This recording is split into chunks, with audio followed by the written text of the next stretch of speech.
বিসমিল্লাহির রহমানির রহিম। আসসালামু আলাইকুম। আপনারা সব ভালো আছেন নি? আমি ভালো আছি আলহামদুলিল্লাহ। তো আজকে আমি কার্পু মাছের ডিম বাড়াইছি মাছ থাকি।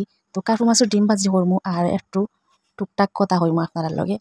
তো আমি প্রতিদিন সিলেটের আঞ্চলিক ভাষায় ব্লগ দেই, কারণ আমার কাছে আমার আঞ্চলিক ভাষা খুব বেশি ভালো লাগে।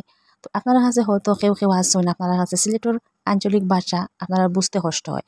যারা সিলেটের আঞ্চলিক ভাষা বুঝতে কষ্ট হয় তারা একটু কমেন্ট করে জানাইয়া দিবা।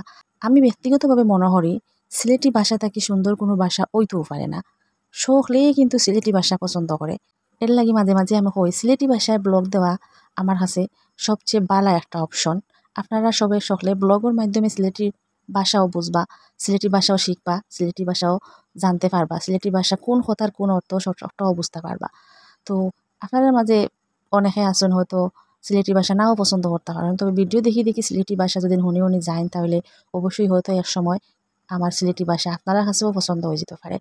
তো কারু মাছের ডিম ভাজি করছি, কারু মাছের ডিম আপনারা খেয়ে পছন্দ করেন সুন্দর একটা কমেন্ট করে জানাইবা। আর সাথে একটাও কমেন্ট করবা কারু মাছের ডিম বাদ দিয়ে খাইতে ভালো লাগে না এমনি উদা উদা খাইতে ভালো লাগে, একটাও কমেন্ট করবা। এর লগে একটাও কমেন্ট করবা সিলেটি মাত আপনারা কাছে কিলা লাগে।